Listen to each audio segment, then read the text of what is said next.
My name is Howard Breckenridge. I was born in 1941, October the 20th. And I was the son of Howard Breckenridge Sr. and Mary Catherine Wheeler Breckenridge. My dad was born and raised in Little Africa. My mom was born and raised on Levering, 60 Magnolia, as some would call it, but Magnolia and Levering. 1429 is where our houses, my grandmother's house was. And, you know, and in Little Africa, my address is 1416 South 36th Street. And my grandmother and my grandfather named Luther Breckenridge and my grandmother named Pearl Rankins Breckenridge, both lived on Magnolia, close to 36th and Magnolia. And to my understanding, they were some of the first, or was the first, blacks to live or settle in Little Africa. One thing I'd like to say about Little Africa, there are several people who have tried to talk about Little Africa here recently in the last several years. But those people did not live in Little Africa. They didn't know anything about Little Africa. As a matter of fact, I challenged some of the information that the state or the city had put out, and I was sent some correspondence that were passed along to try to find out about Little Africa. And those people in the correspondence were saying, we don't know anything about it. We'll do the best we can in a sense. But you had to live there to know anything about it. Most of the people that live there are deceased now. I'm still remaining here, and a few of us are still here that we communicate and talk. But most of the people have deceased. And the history of Little Africa should never be forgotten. It's a place where, if you call the city of Louisville right now, they say, oh, we don't know anything about it. They may have heard the name, but they don't know any information about it. And some of the other places, like the Folsom House, they don't have a lot about it. So the history needs to be the way it's supposed to be, and not, I think the state has the boundaries at 34th, 36th and Virginia Avenue going south, but it didn't start at 36th and Virginia Avenue. The blacks that lived in that area, wasn't a lot of them, but the blacks that lived in that area, they would look at us different. It was like we were discriminated against from people in those areas. Would look at us like the people in our neighborhood, like it was a shame that we lived the way we lived. Because if you came from Little Africa, you didn't get to play in school in some of the plays. You didn't get to play sports like, I mean, that's the way we looked at it, because we talked about it. Sports like maybe somebody from Beecher Terrace or somebody like that, you know, where Muhammad Ali lived. That was pretty much a black street. Oh, it was about, I would say 1, 2, maybe 6 or 7 blocks. And I remember him too because he was always playing too much, you know. And I used to watch kids.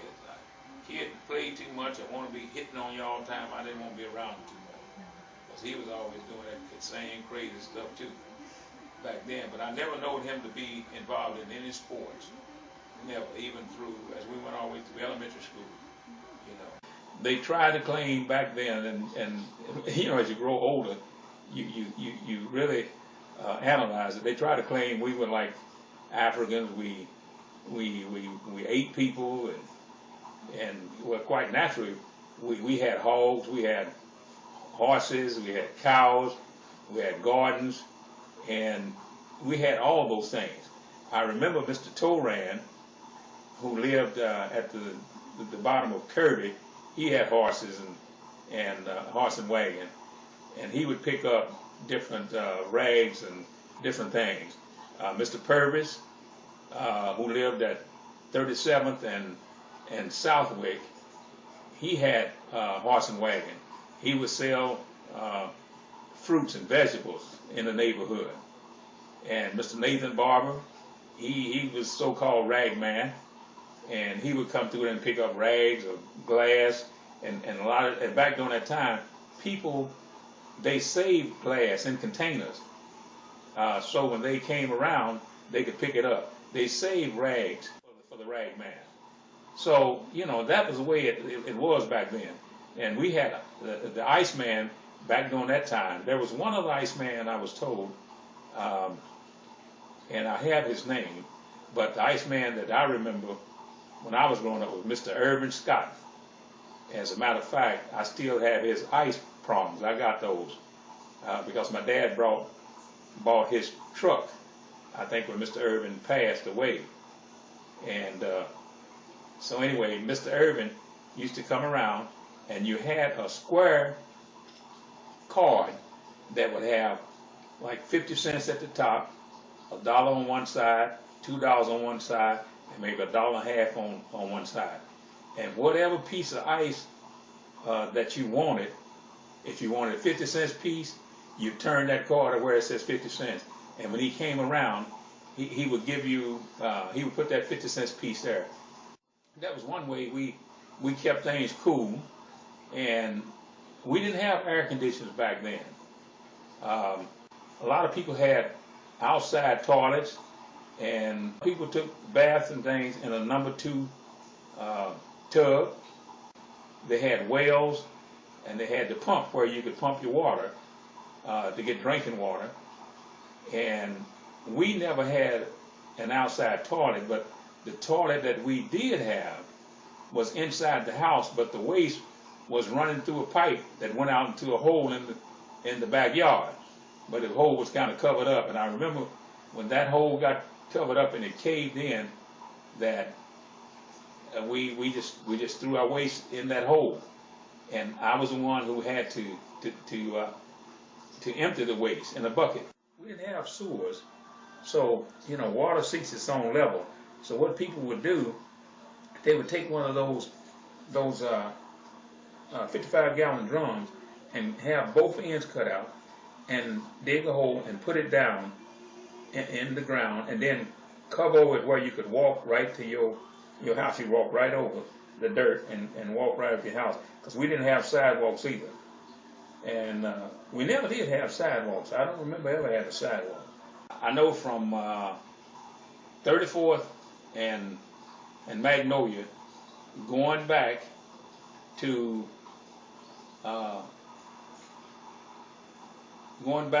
bottoms, so-called bottoms, which would be west, that was a street that was a dirt street, and there was a lot of mud puddles out when it rained real bad. But you know, we had some big ditches where the water could flow right down the street and go through these barrels. During the time, Woodland was the same. Kirby, all those streets were not paved streets. Now, what happened when it looked like to me, we would hear other people say that when it was time to vote, the city fathers would send out trucks with black tar, and they would take and spray these streets and with that tar. And you know, you didn't see any dust or anything during that time. And that was one way to try to get votes, and that was Democrats doing that. During the voting, that once a person had voted Democrat back then, because it was Democrat area, I know in our area, they were given a shot of whiskey, and they would have to walk from the polling place down to our house where the whiskey was given. I remember that 36th Street, it was a paved street, and Southern was a paved street, but there was some conflict between me and myself and one other friend who said they couldn't remember whether 36th Street was paved the whole time we was living there, but I remember that it wasn't at first. and we very seldom had a lot of light, and we may have one or two lights in the house. People had, we had oil lamps to have light in the house. And I remember when we did have lights, I remember we had green shades, because I think that was right around after the war, the Korean War, and we were told as kids that the reason for the shades, the green shades at night, so that couldn't nobody see if they were flying over the area. They couldn't see the lights. I remember that. And I think the Dreamland, I think I heard someone told me that the Dreamland had a light or two in the 30s. But people didn't have electricity lights back then. The Dreamland was the top spot back then in Little Africa, in the West End. I mean, it was just the top spot. The Dreamland was about, when I want to talk about doors, houses, I'm going to say maybe about 5 houses from the Dreamland. So, we got to hear all the noise. We got to, hear the shooting. We just heard all of it. All the news was centralized right around that. The young teenagers used to peep through the fence at the old Dreamland. They had a garden in the back where the adults would be dancing and drinking and sitting at tables. So that was entertainment for us to peep through the fence. We had some holes until maybe the police come at night, because that's when we peep through the fence at night. And the police come and we see their car, and then we'd run down the little alley there and hide until they were gone. Ed Hayes owned it. Ed Hayes, and I think Mr. Richard Carter was a friend of his in some kind of way. I think he was involved in, a little bit, but because I know and it might have been close to Mr. Ed Hayes' death or after his death. Richard Carter went across the street from the Dreamland and built a block building and called it Club 36. And my aunt and them used to, Aunt Sook and Aunt Vi and them used to cook in the Dreamland. See, people could get sandwiches and food and everything. They said it was good. It was that kind of place. Funerals were held, and the bodies were brought to the front rooms of people's houses. They had Swan Funeral Home back during that time. That was a black funeral director on Greenwood Avenue, and that was about 37th and Greenwood Avenue, between 36 and 37. It was an all-black neighborhood. I remember one white man that lived right on the corner of 36 and Woodland, and the house kind of set back, and he didn't mess with nobody. We didn't mess with him. He was kind of older man back during that time. But I don't remember any other white people living there, But I think according to records years ago, that there was some white people living down in there somewhere. But I don't know how the neighborhood started. The only thing I believe is that during that time, blacks, they couldn't buy property in other places, so somehow or another, somebody carved that little spot out. Some of the streets was named by certain families, and then there was no city or anybody who named those streets. It was just named by the people in the neighborhood, like Sneed Alley, and it was houses back there where most of the Sneeds lived, and we had the Smith. We called the Smith Alley because the only house that I remember back there was, well, there was a 2-story building back there, but the Smith Alley, that's what we called that. And I don't know, how that came about, who named those streets. Pretty much everybody there put their houses or built their houses, and they helped each other. Some of them did helped each other to build back then. One of my other friends,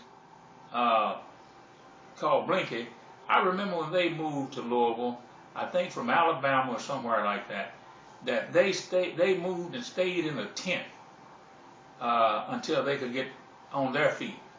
But they lived in a tent. He and I have talked about that a couple of times. But a lot of people that moved there had did strange things when they moved there until they could build a house or get somebody to help them build a house. And you know, a lot of people had.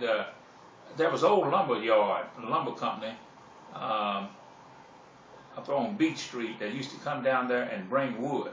We called them the cedar man. Some people use that old lumber. Whatever lumber they could get to build houses, they were doing them.